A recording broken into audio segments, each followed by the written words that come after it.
आमदार आदित्य ठाकरे बोलतायत, थेट जाऊयात. एकच सांगतो बघा, हा मेगा स्कॅम आहे का मला माहिती नाही, पण मी कंपनीचं नाव घेणार नाही. कारण अखेरीस जेव्हा तुम्हाला निविदा काढायला लागतात, ह्या कॉन्ट्रॅक्टर मधूनच कोणीतरी पुढे येतं आणि काम करतं आणि त्यांनाच काम करायला लागतं. शेवटी कॉन्ट्रॅक्टरच काम करतात, पण जी राजकीय नेतृत्व असतं ते ठरवतात की घोटाळा करायचा की नाही करायचा. आणि ह्याच्यात आपण पाहतोय की कुठे ना कुठेतरी 20 दिवसाची कालावधी का दिली होती? 60 दिवस तुम्ही देऊ शकत होतात. बँक गॅरंटी तुम्ही का ठरवली तिथून घेण्याची? किंवा 14,000 कोटी जे काही प्लॅनिंग झालं, आज मला वाटतं 3,100 कोटी एवढी त्या दोन कंपनीमध्ये तफावत असताना देखील टेक्निकल कारण कुठची होती? ती दुसरी कंपनी पण आहे आणि मी दुसऱ्या कंपनीसाठी पण बोलत नाही, पण त्यांनी पण तेवढीच कामं केली. पण देशभराच्या 4-5 ज्या मोठ्या कंपन्या आहेत त्यांच्यातून कोणी ना कोणी काम करणार आहे. माझी अपेक्षा हीच असेल मुख्यमंत्र्यांकडून की उपमुख्यमंत्री जेव्हा ह्या मंत्रालयाचे मंत्री आहेत त्यांना बाजूला करणं, त्यांच्यावर चौकशी लावणं, MMRDAची जबाबदारी स्वतः घेणं हातात आणि पारदर्शकपणे जे काही टेंडर असेल ते लोकांसमोर आणणं.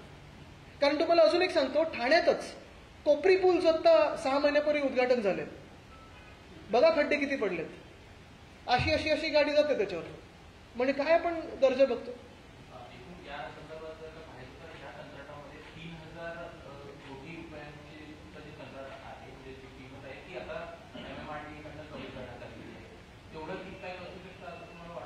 असूही शकतं, पण आता ह्याच्यात अजून एक महत्वाची गोष्ट म्हणजे हे टेंडर कधी काढलं होतं? मागच्या ऑक्टोबरमध्ये. टेंडर दिलं पण तेव्हाच होतं, म्हणजे त्या डिसेंबरच्या आसपास.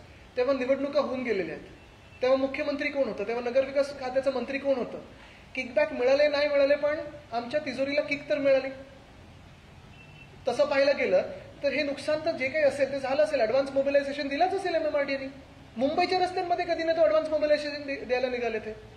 तर म्हणून मी परत एकदा मागणी करतो ही की भ्रष्टनाथ शिंदेंवर चौकशी व्हावी आणि जोपर्यंत चौकशी पूर्ण होत नाही तोपर्यंत त्यांना मंत्रिपदांना बाजूला करावं.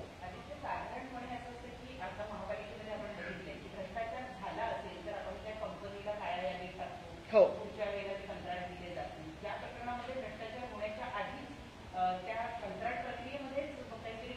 नाही, पण ह्याच्यात बघा, ह्याच्यात ऍडव्हान्स दिलाय का? पहिलं म्हणजे भ्रष्टाचार. नुसतं मी फायनान्शियल भ्रष्टाचार बघत नाहीये, तुमची प्रक्रिया चुकली आहे. म्हणजे 14,000 कोटीच्या टेंडरसाठी आणि नॉर्मल टेंडरसाठी तुम्ही 20 दिवसच कसे देऊ शकता? इथेच पहिली चूक झाली. मग आम्ही आरडाओरड केल्यानंतर तुम्ही 60 दिवस सांगता. हा काही खेळ आहे का? म्हणजे आपण गल्ली क्रिकेटमध्ये रूल बदलतो ना, आता 1 टप्पी आउट नाही, आता 1 टप्पी आउट नाही, हे असं बदलत आहेत. हे पूर्ण ह्यांच्या प्रक्रियेतच चूक झालेली आहे आणि ही चूक करायला लावली त्या मंत्र्यांना आता बाजूला करणं गरजेचं. माईक थोडं नाही, म्हणजे त्याच्यात आवाज जाईल. तर काय होतं, कधी कधी असं वाटतं की मीच काहीतरी बोलतोय, प्रश्न बोलते.